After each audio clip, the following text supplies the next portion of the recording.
True originality consists not in a new manner, but in a new vision. Edith Wharton. I'm your hostess, Shamiza Ali, and welcome to the Guyana Dialogue. Good evening to everyone joining us on Facebook and on YouTube. Tonight, our topic will be new oil blocks and profit sharing. The Guyana Dialogue is being sponsored by a coordinating council of Guyanese based in the US, UK, Canada, Guyana, and the Caribbean. Funding support is by well known philanthropist Dave Narine from Dave West Indian Imports. Please welcome my moderator for tonight, Dr. Tara Singh. Thank you very much, Shamiza, and good evening to our viewers. Thank you, Dr. Tara, and welcome. Our panelists tonight are Professor Mahindra Hariraj Good night, and Shamiza. Good night, and Professor Narayan Prasad.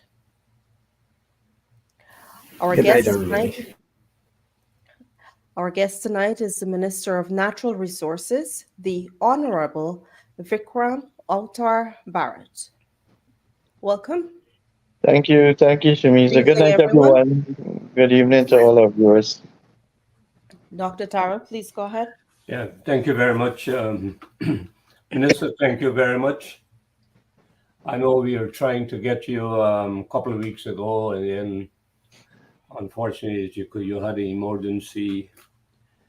So we want to talk to you a little about the new oil blocks and the new PSA, how it's different from the existing one that the APNU government signed. But before we do, would you like to make a statement on the Guyana-Venezuela situation? All right, yeah, sure. First of all, let me say good evening to all our viewers and to commend Shamiza, Dr. Tara, and the team for the good work that you've been doing to showcase what is happening in Guyana, because we always get calls from members in the diaspora wanting to know what is happening in Guyana, especially at this point in time where we have this issue.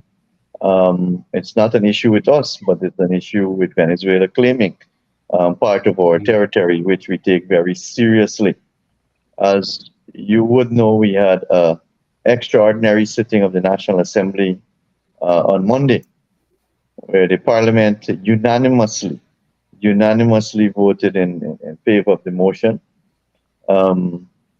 meaning that the government and opposition is working together on this issue, and we're defending our sovereignty as one Guyana, and not as different political parties. So that is a strong commitment coming from all of Guyana. And I wish to remind too that it is not a dispute. We don't have any dispute. It's more of a controversy.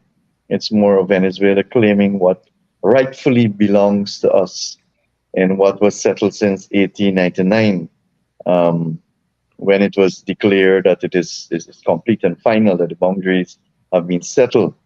And now to hear that there is this new controversy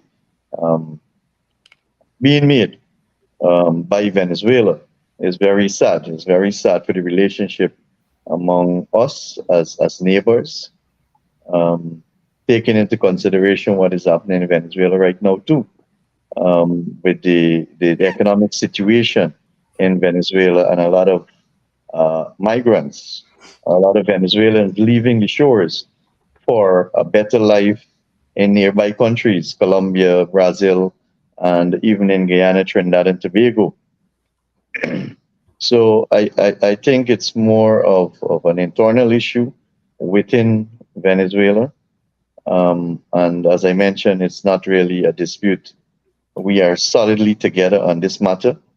Our case, as a matter of fact, will be heard on the 14th and 15th of this month at the ICJ. That is in preparation of the referendum that is being proposed by the Venezuelan government. So I want all our Guyanese brothers and sisters to know that the government is strong in its stand, in protecting our sovereignty and our borders and what rightfully belongs to us. And on this matter, we have the full support of the opposition, all the opposition parties, and all Guyanese, as a matter of fact, because we truly believe that this matter would have settled a long time ago. And we do hope that it has not been influenced by the amount of discoveries that is being made offshore Guyana, which probably might be a factor that Venezuela is using to make this claim again over our Essequibo territory. So I just want to assure Guyanese that our government and people, our government is doing everything possible. We believe in international law. We believe in peace. We believe in respect of the rule of law, and that is why we have taken the matter to the International Court of Justice. We've asked the UN to do so, and we expect that Venezuela will participate fully and also respect the decision of the International Court of Justice when that decision is taken. Okay, thank you very much.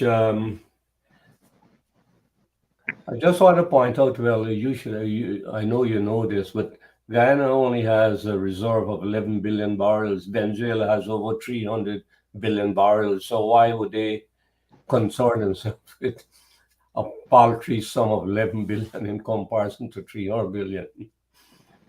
Sometimes we say that, Doc, but when you look at real life examples of people that we live among, sometimes it's the wealthiest that fight for the crumbs and not the poor people. Yeah. But I don't, by no stretch of imagination, I'm saying that our resources offshore is crumbs because the quality of our crude is probably one of the best in the world. Yeah. Okay. Before we go off to oil, I just want to ask a quick question. Any progress with mica, silica? We should have these minerals. We spoke to the last time. You have any update on those new? I'm not talking about manganese. I think you mean the critical, the rare earth elements, or the critical minerals. Yeah, the critical minerals. Yeah. Right. Well, I would have mentioned the last time, Doc, and it's regrettable that we have not really updated our mineral inventory for maybe over 40 years now, mainly because of the cost. Recently, we got a quotation to do a survey over the mining districts, not the entire Guyana, but only the mining districts in Guyana. And you would not believe it, it's close to $50 million US just to do that survey. So you can imagine the costs attached to it, and that being the main reason why we haven't ventured into doing or updating our mineral inventory for such a long period. But at some point in time, we will have to do that. As a matter of fact, part of our low carbon development strategy speaks towards that, updating our mineral inventory so that we know exactly where our minerals are and the type of minerals that we possess as well too, and the quantity.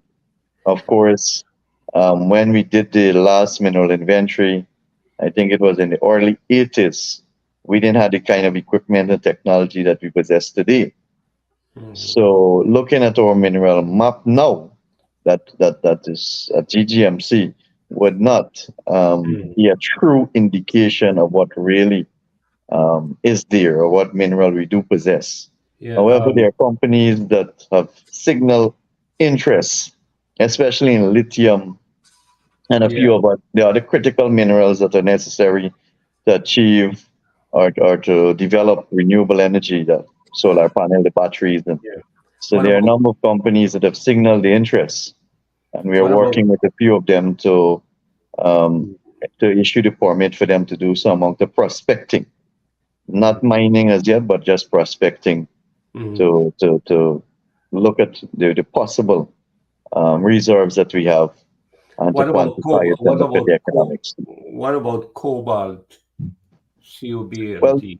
well, that would be included in their inventory too when when they conduct the exploration activities. All right. Thank you, Minister. I hope you can get, because lithium, there seem to be a vast potential for lithium and cobalt right now. Yeah, well, lithium in a few years from now will be the most sought after element, of course, because the Mm. commitment of the world is 100% renewable by Yeah, 2050, and of course, you need lithium to achieve that. yeah, right. Uh, All right, so let's. mining, so that's a guarantee that mining will continue, but more in a Yeah, sustainable and a responsible manner, and more yeah. towards the critical minerals rather than so much manganese, bauxite, and the Okay. other minerals. All right, let's go to the oil blocks. Notice recently you all allocated the new oil blocks, and can you say how many and who got the awards, and how the awards are different from the previous ones allocated? All right, yes. So let me start by saying that we went out for the auction. We decided that in the inception, the process to award an oil block followed the same process as we used to award a gold block. That is, you apply and you negotiate with the GGMC government, and you're awarded based on a forest or basis.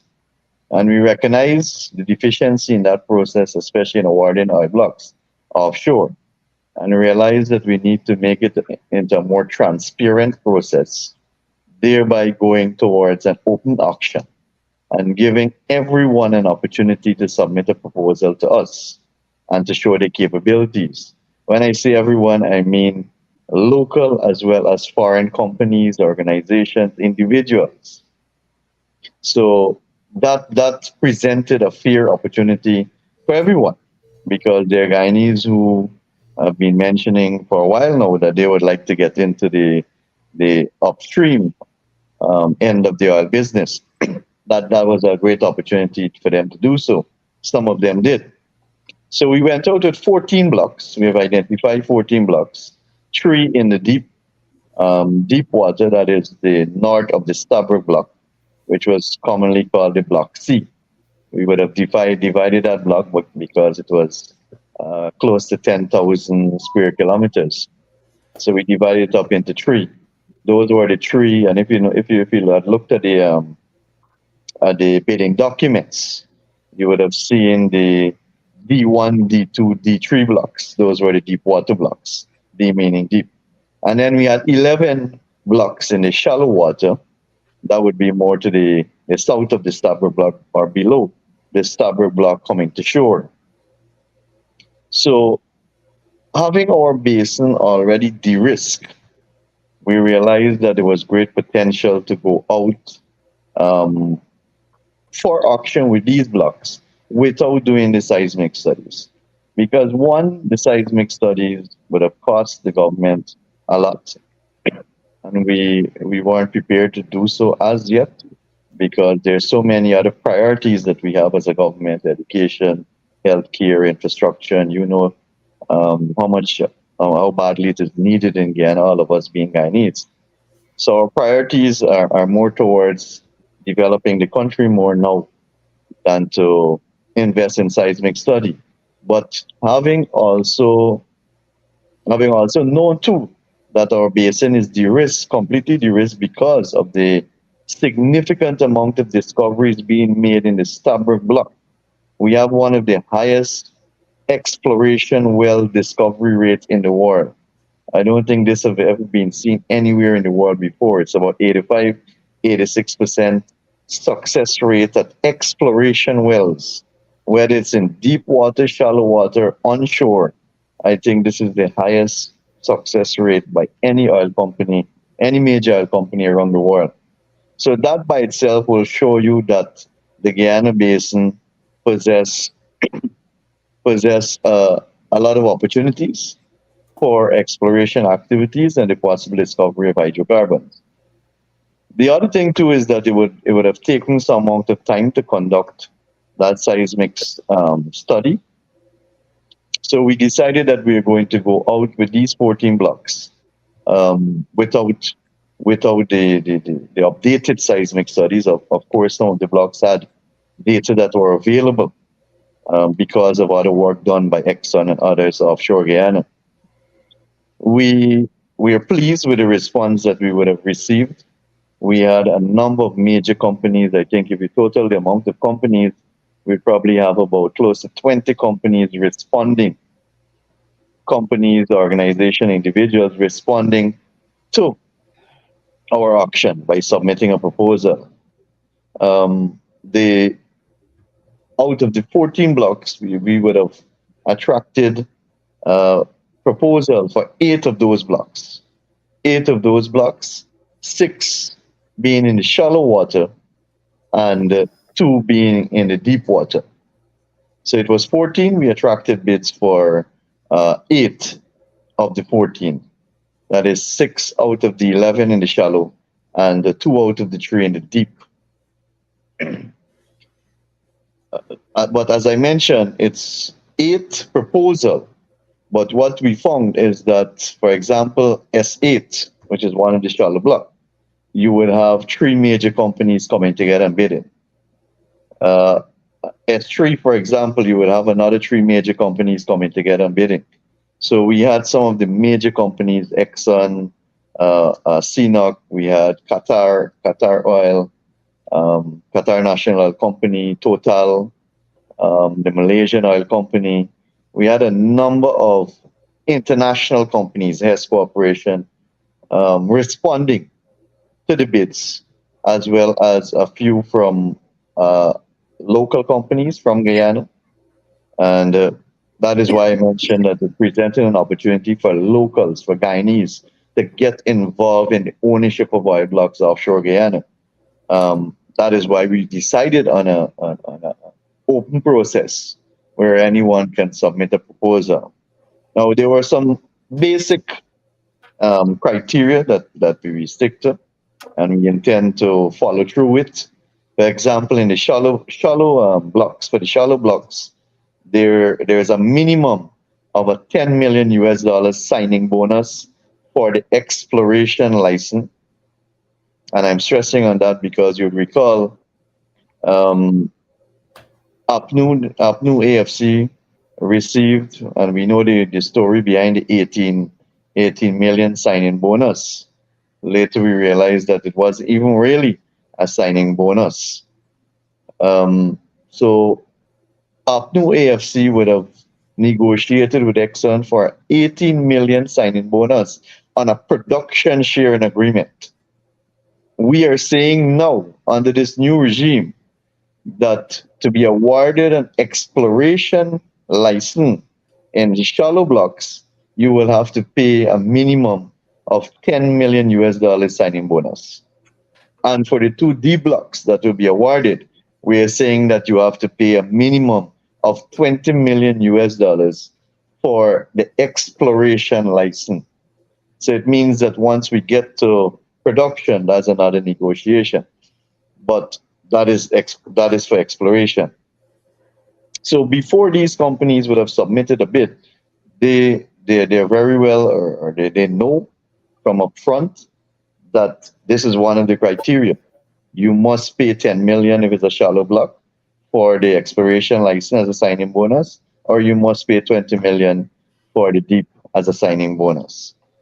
Added to that, of course, we have to look at their technical capabilities, their experience, the resources available to them, because we know it. The window on oil exploration is closing in, or the gap is closing in, or there's a small window existing. Financing sometimes is a bit difficult. That's why we're even happier that we attracted so many reputable companies, and we attracted bids for 8 of the 14 blocks, because there are many other countries that had bid rounds around the world. Even in Suriname, Norway, and a few other countries had bid rounds as well.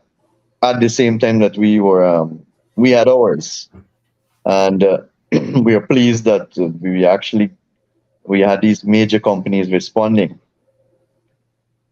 The other criteria that we are very serious about is the actual work program, which is very important. So before we actually issue that exploration license, we are starting the process now, whereby we are going to negotiate and to start speaking with these companies and to ensure that they're fully committed to a work program that they would have submitted to us. They submitted that work program already to us. We want to ensure that they're committed fully to it. They have the necessary resources and financial backing to ensure that they achieve their work program. Because, of course, in the new PSA, there is a stiff penalty for companies not fulfilling the work program. That is, if you say you're going to do seismic studies in the forest 12 to 14 months, we expect that. If you say that you're going to drill 2 or 3 wells before 3 years, we expect that. So in that way, we don't have people holding up oil blocks and not conducting any exploration activities, because we are awarding these blocks with the intention that you have the capacity and resources to do exploration activities, because we want exploration activities offshore and not to have people holding up the blocks and looking for investment or looking to flip those blocks. So the work program is a key criteria and a key area that we'll be examining with these companies over the next few weeks to ensure that they can achieve it before the final award is made and we sign on to that exploration license for these companies. So that is where we are right now. We are in the phase where we are speaking to these companies on the 8 blocks to ensure that we have further commitment from them and that we can see that they will fulfill their criteria, fulfill their work program that they submitted to us and they agreed to, and that they have the capability as well, both technical, financial, and as well as they can pay their signing bonus upon the signing of the exploration license. So that is where we are right now. Doc. All right, thank you. Let me pass you on to Professor Narayan Prasad. I don't know if you know him. He's formerly from Bharrat settlement, West Coast Berbice. A formation like me. Yeah, that's why I asked you. That's why I mentioned I don't know if you know him. So, Professor Narayan, your question Yeah, to Minister. Minister, since the discovery of oil, it seems like the other mineral resources in Guyana have been relegated to the background. Can you give us some updates on the areas like bauxite, gold, lumber? Because these are all natural.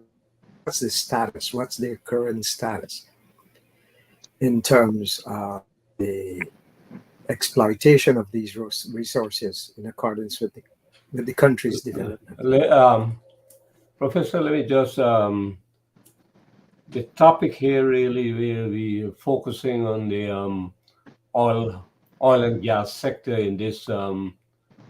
So if But Doc, if you can afford me the opportunity, because it's a good question. yeah, I don't know if I you was can thinking afford me the that, opportunity to respond. I'm worried that we won't have enough time to go through I because there's so understand. many questions and there. Anyhow, go ahead. Yeah, just permit me maybe 5 minutes if I can respond to Yeah. Professor. Professor, I know that this is normally the case when countries discover oil and start producing oil. But I want to say to you that we are actually doing the opposite to what you would have mentioned there. As a matter of fact, we're incentivizing the other sectors even more now because we're having the revenue from oil and gas, and that some of that revenue is actually being used to incentivize mining, for example, our environmental credentials, tourism, ecotourism, construction. So I want to assure you and all our listeners that as a government, we are committed. We are 100% committed to growing the traditional productive sectors and to introduce new sectors as well. And at the same time, build out the oil and gas sector. So we are not going to make the same mistakes like many countries made. Um, even our neighbor um, that has the controversy with us over Essequibo would have made that mistake. A few of the other oil producing countries around us, um, they basically neglect the traditional productive sectors like agriculture. And we have been promoting agriculture a lot in Guyana. As a matter of fact, the Minister of Agriculture has been doing an excellent job in expanding production, opening up new lands, providing proper drainage and irrigation. Our Minister of Tourism has been promoting tourism in the country. Um, we have had the highest arrival of people in Guyana during the CPL, and we expect even more next year. So tourism has also increased tremendously. In the logging sector, when we took over government, the Guyana Forestry Commission was bankrupt. Today, we can say that the Guyana Forestry Commission is back to where it should be. Not totally, but it's back there. And the production has increased significantly because, as you're aware, due to the development that is taking place in Guyana, we have now maybe about 7 or 8 new hotels under construction, with a few more to start soon. We have over 10 hospitals under construction as well. We have major highways, 4-lane highways under construction, and the massive housing development that is ongoing, together with the oil and gas development and investment. You would only imagine the demand for materials, building materials in Guyana. And the Guyana forestry sector and the loggers, the stakeholders, has been responding positively to this. Our aggregate production stone, there is a big demand for that in Guyana.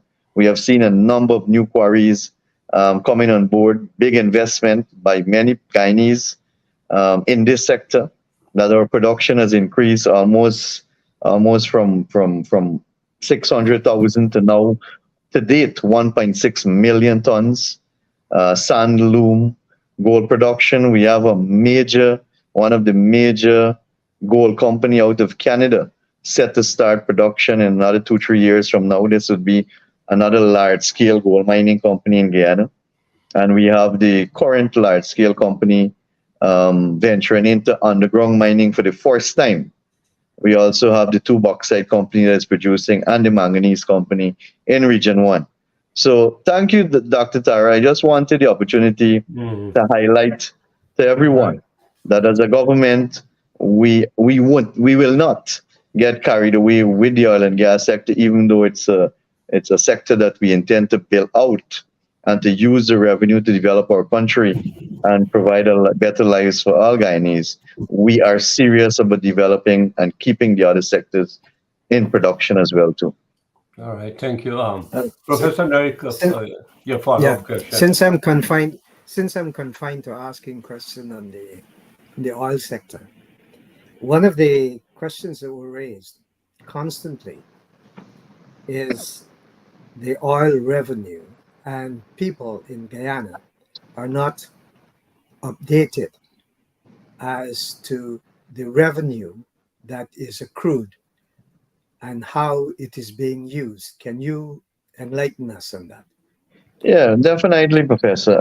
When we campaigned in 2020, we actually made 2 major promises with regards to the oil and gas sector. And one of it speaks towards transparency and accountability. The other one speaks towards using the revenue to the benefit of all Guyanese. And we have come a long way to fulfilling those 2 promises after only 2 years in government. The first thing we did in the oil and gas sector is to ensure that we repeal and to have a new Natural Resources Fund Act in place, legislation in place. The one that was passed by the APNU AFC, it was passed in Parliament after the no confidence motion, without the PVP in Parliament, because as you can recall, after the no confidence motion, the government became illegal on the 24th of December 2018, and we did not return to Parliament because the Parliament was illegal. APNU used the opportunity to pass a Natural Resources Fund Act during that period, giving the minister almost all the rights to the account, meaning that the minister can decide how much money flows out of the Natural Resources Fund Act, what it is used on. He can decide what investment the government can enter into using those funds. And we said no to that. We said that once we get into power, we're going to change that act. And we did that. We did that on the 29th of December 2021. I'm sure you remember when we had that infamous night in Parliament with the opposition creating mayhem in Parliament, and a few members were suspended. That's the May story. I'm sure all Guyanese know about it. Those in and out of Guyana. So what were some of the new things that we introduced into that act? And you spoke directly to revenue coming in and Guyanese wanting to know. Now, that act speaks to the Minister of Finance. The Minister of Finance updating everyone, the Parliament, the media, Guyanese, anyone who's interested, on a quarterly basis of oil revenue received. That is revenue received from the direct sale of crude and royalties. There is even a penalty in that new act now that if the Minister of Finance don't present the receipt of revenue to the National Assembly, the Parliament, he can be jailed for 10 years. That is how serious that act is. Besides from that, every single receipt from oil revenue is gazetted.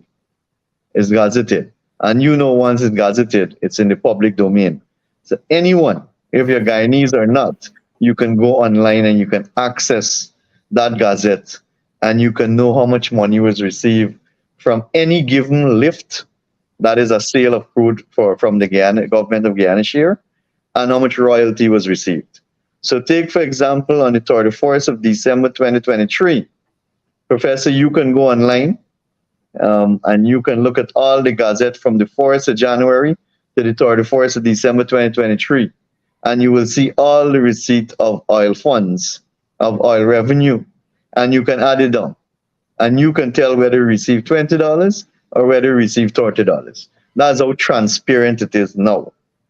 In the Act, that is it in terms of receipt. In the Act, and besides from that, Professor, if you listen to our budget presentation, you would see there's a forecast for the number of lifts that the government of Guyana is entitled to for a year, coming from each specific development or each FPSO. Operating now or producing now, we have the Liza Destiny FPSO. That is the very first one that came. That is considered to be the small FPSO now, because the other two are much bigger. And that capacity right now, they're producing at almost 155,000 barrels per day. And we know that in a given year, we can get the possibility of 5 or 6 lifts. We call it lifts. Each lift is 1 million barrels that is entitled to the government of Guyana. So from the Liza Destiny, we can get 5 to 6 million barrels of oil per year. The Liza Unity, which is a much bigger FPSO, producing at almost 250,000 barrels per day, we can get the possibility of 11 to 12 million barrels per year again. The third FPSO is here, which is called the Prosperity FPSO, and which will start producing oil later this month. All things go well, because they're in the process of doing the startup, Exxon that is, and we're hoping that all things go well and it start producing before the ending of this month. That is also a big FPSO, the same size as Unity, producing at over 200,000 barrels per day at full capacity once it's startup and commission. So from that, we know in a year or two, you can actually get maybe 11 million barrels per year. So it's not that the public is not aware as to how much of the share of oil Guyana is receiving from each FPSO for a given year, because that is mentioned in the budget speech by Dr. Ashni Singh. It is also mentioned by myself during the budget debate. And as I mentioned, the method of calculating the total income or the total revenue from the sale of the crude and royalty on the expenditure or money coming out of the Natural Resources Fund Act. There's only two ways. There is only two ways that money can actually come out of the Natural Resources Fund Act.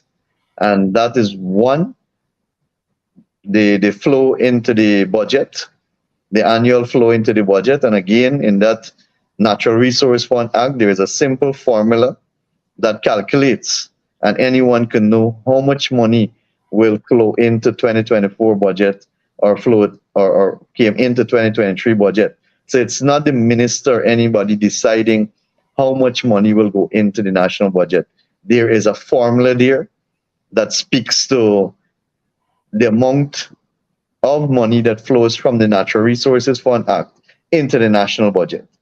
So that is one way. The second way is through a national disaster, maybe flooding. Well, God forbid we don't have these kind of natural disaster. But that's the only other way that money can actually flow out to assist our people in those times of needs. But both occasion, Professor, it must be approved by the National Assembly. So take, for example, when money will flow out from the Natural Resources Fund Act into the 2024 budget in January, it means that that budget will have to be presented to the Parliament. We will have to debate that budget estimates. We will have an entire week where the opposition will question each minister on their budget. We'll have to give account as to how we intend to spend that money. Added to that, the Auditor General will, well, of course, will have to audit all the expenses. And then there is the Public Accounts Committee, which is chaired by an opposition member in the National Assembly. Right now it's MP Jeremy Figueroa. And it's always been like that. It's always chaired by an opposition member. They also will examine the expenses.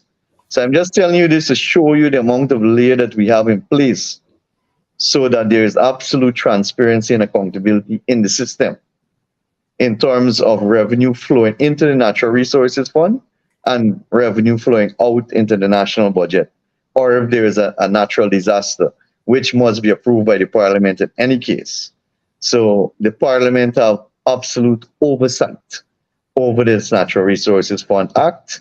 And as I mentioned, anyone can go online at the end of the year and to see the total amount of revenue that flowed into the Natural Resources Fund Act from either the sale of Guyana share of crude or from royalties being received from the joint venture companies. Minister, thank you. And I'll pass you over to Professor Mahin Hariraj. Sure. Thanks, everybody. Thanks, Dr. Hara. Good evening, Minister Bharrat. Since you spoke so extensively on the revenue side and the robust measures in place, I think it will be remiss of me not to ask about the new PSA and what sort of new regulatory framework are in place to ensure that there are strong oversight of the new PSA from a financial perspective and also from an operation perspective. So can you speak to what are the specific regulatory changes from an operational and financial perspective to ensure there's compliance by these auctioneers, and also from a finance perspective from the government side? Yeah, all right. Thank you.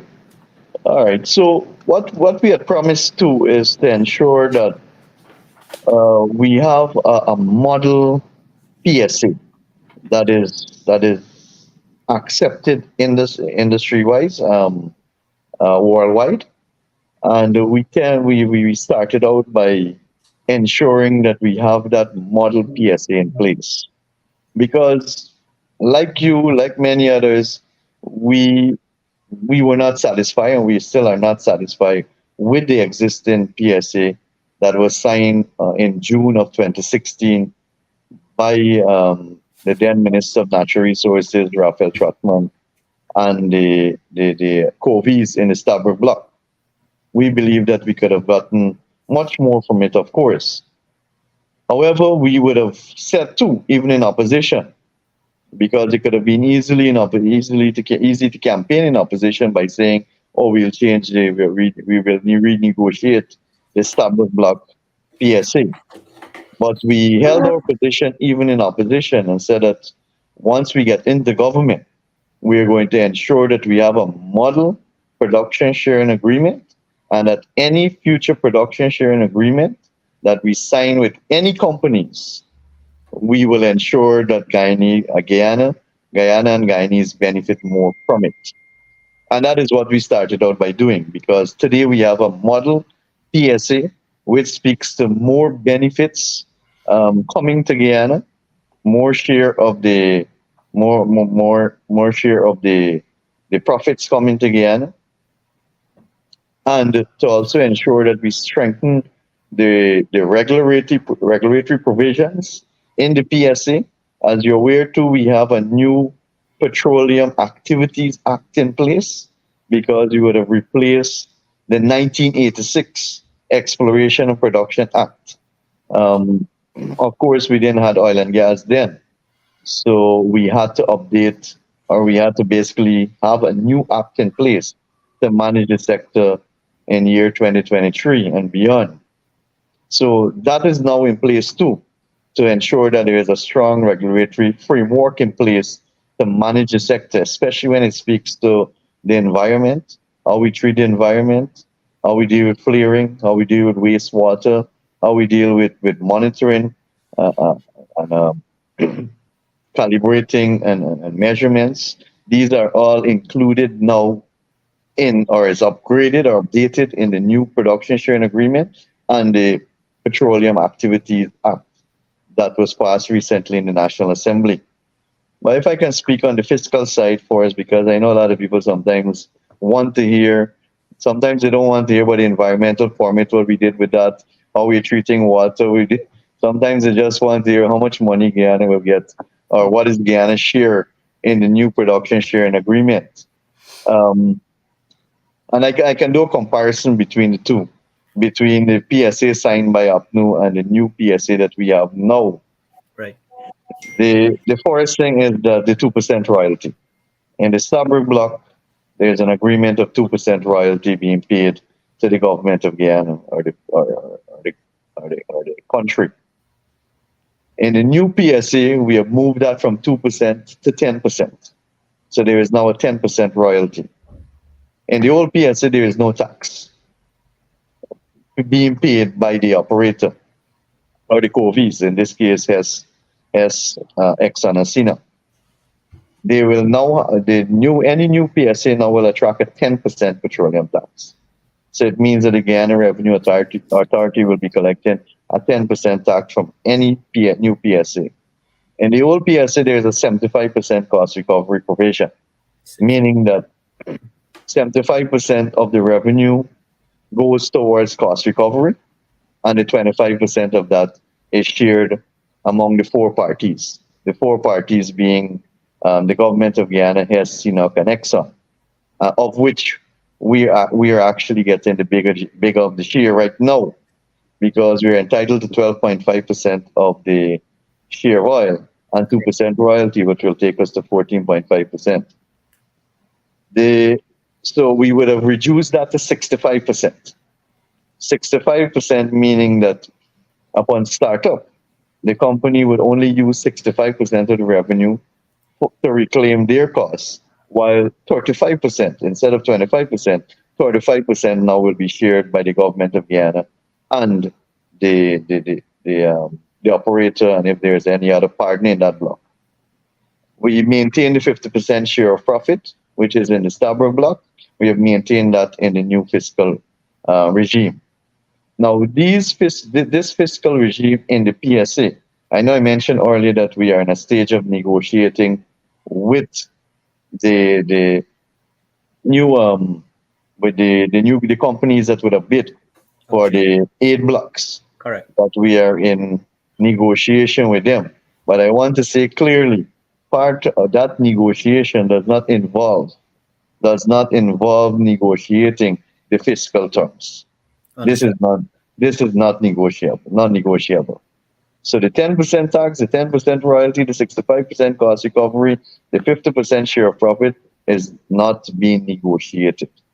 It's the other terms and conditions, the work program possibly, but we are not going to flex too much on the work program because we want exploration activity to happen offshore. And that is another provision where we would have strengthened the PSA and also the Petroleum Activities Act, because there's a penalty that if you have committed that you're going to spend $200 million in exploration activities and you fail to do so in a period of time that you're supposed to, then the penalty is 50% of that, meaning that you have to actually pay the country $100 million if you fail to live up to your obligation in your work program that you signed on to in the exploration permit. So those are some of the areas that we would have strengthened. I mentioned environmental, and I want to mention that specifically because there's so much concerns about Flaring. the flaring and environment in general. Now, there is no issue with flaring offshore Guyana right now.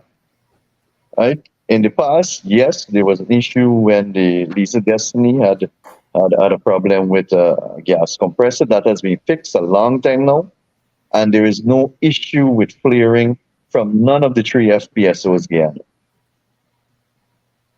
Because of the issue that we had in the past, what we would have done in the new permits, we would have introduced a $50 per ton fee for flaring. That is for carbon being flared.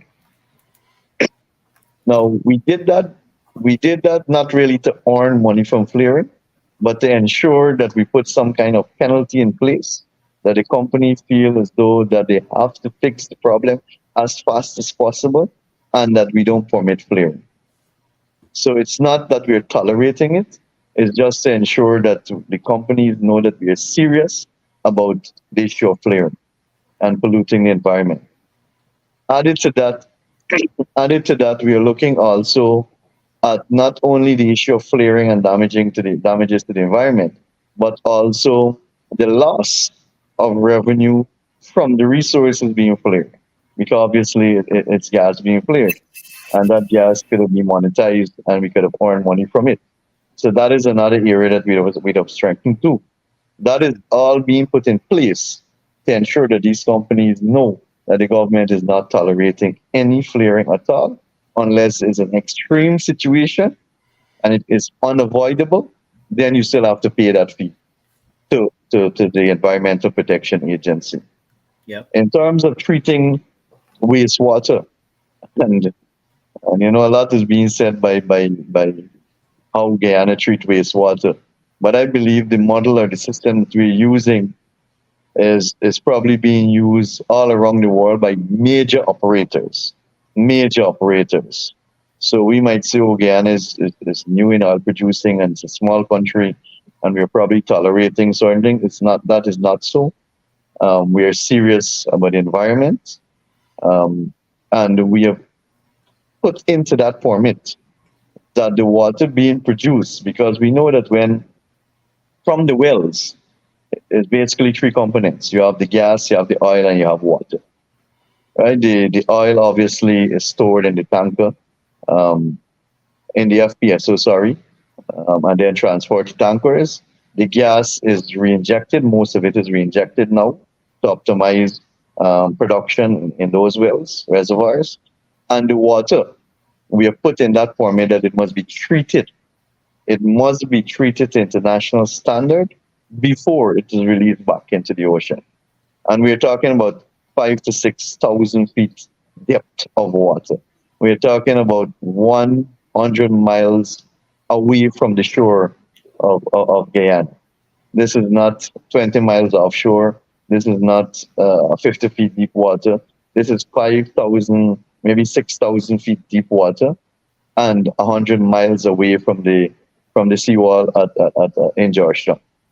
Understand. So, If I may quickly, I am happy that I'm hearing the robust measures and provision from a environmental and from a financial perspective, in the context of putting the necessary provisions there. is there a regulatory body who will be, put in place to carry out or to oversight that these robust measures are followed? Well, we have made we have made commitment that at some point in time we will establish the Petroleum Commission to overlook this sector. But as it is now, the petroleum unit at the Ministry of Natural Resources has been monitoring and regulating the sector. I must say, quite efficiently and effectively at the same time. Even though we have a very young team and the sector is new to us, we are all learning at the same time. So sometimes inexperience do play a part in what we do.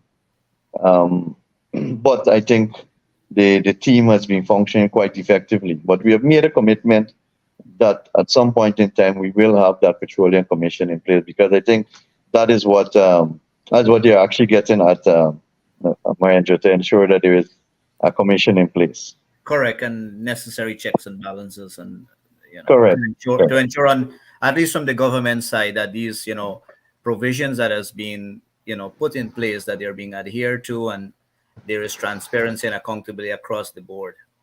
Right. But I just let me add too that it's not only the petroleum department, petroleum unit at the Ministry of Natural Resources. It's more of a multi-agency approach that we're taking, because, for example, the Guyana National Bureau of Standards, right, under the Ministry of Tourism, Industry and Commerce, they have a full-time employee on each FPSO to ensure that the measurement, the calibration, everything is done, and to oversee everything that is happening offshore with regards to their remit.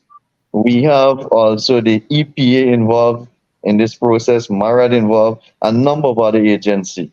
And if I may add too, there we have recently bought and installed a new software at the Environmental Protection Agency that we can actually monitor real time what is happening not only in our marine space offshore, but what is actually happening in and around our FPSOs. So we can detect anything at any point in time, such as oil spill or anything that may occur at any point in time, almost at real time. Understand? All right. Thank you for the response. Minister, you said 14 blocks were put on auction and 8 you received positive response. What will be the status of the remaining 6 blocks? Do you plan to auction them at a later date, or you just let it be? No, well, Doc, yeah, that's a good question. Let me say first of all, a decision have not been taken at a policy level as to what we will do with the blocks as yet. But if I may share some of our thoughts, 6 blocks remaining from the auction, we will have acreage that will be relinquished from the Stabroek block, from the Kanji block, from the Kai, because there's a relinquishment provision in each of these licenses. And then we have the Borbis block and the Demar block that was um, given back, or the state took those blocks back from CGX due to non-performance in those blocks. And there are still possible areas available offshore Guyana. So I'm sure at some point in time at the policy level, we'll make a decision whether we will go back to an auction or how soon. But I definitely think that that's the road that we will want to go down, maybe sometime next year again. Because as I mentioned, the window or the room for exploration activities is very small and it's closing in, so we might have to act and act fast. All right. Thank you, Minister. I know time has caught up with us. I'll ask Professor Narayan and Professor Harira to make the last comment or point. Yeah, well, I would Go like to ahead, thank Prof. the minister for his honesty in outlining the problems or the questions that people have in mind, and also for his humility in talking about some of the growth aspect of a young country like Guyana, and and in the handling of those resources. So thank you, Mr. Minister. Thank you, Professor. Professor Mahin. Minister Bharrat, I must convey my gratitude in your extensive response to my too difficult question. I would want to believe. And I know you're dealing with a very comprehensive ministry that has the focus of the world. And I know that you're doing a good job. But I would encourage that down this path, as the world is looking, you have a robust process to handle, and you're doing a good job at it. As you alluded to, it's a new industry for Guyana, and you're handling it with due care and also under the vice president's sort of support and other expertise in this field. One of the things I would urge, I know that there's a lot in the media about ring fencing from persons who purport themselves as being pundits in this area. I think that is water under the bridge at this point in time. I hope that your ministry at some point in time, as it has been ignoring this media house, continue to do so, because it's going to distract us from the bigger price ahead. Exactly, and we have seen a lot of about ring fencing, and we have mentioned our position clear on the Starbuck block, the PSA, that we are not going to renegotiate, but in the future, PSAs we will strengthen those kind. As a matter of fact, the blocks that were up for auction, they're all smaller blocks, so that is why I don't think people understand the sector fully before they make comments like in the media, saying that there is no provision for ring fencing. But if you have smaller blocks, then you don't really need that provision because the block is small, like the All right. ones that we would have had for auction. Thank you very much, Minister. Shamisa, over to you. Thank you to our panel, and thank you, Dr. Tara. I will take a question from one of our viewers. January Nicholas is asking, since there will be more oil explorations, what are the proposed plans for the disruption of the fishing industry? Will there be any reimbursement? All right, yeah, there were some, again, coming back to what was mentioned by Andrew. There were media reports that the oil industry is affecting the fishing industry.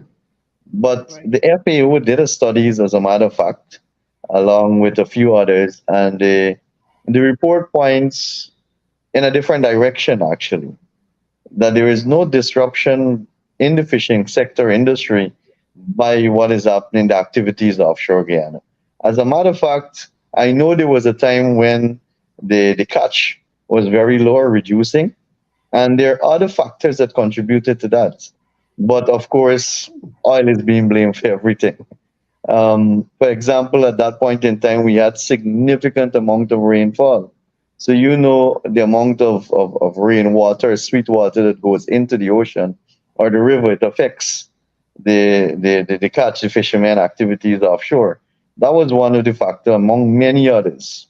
Now we are seeing the catch increase so much because we haven't had much rain in Guyana over the last few months.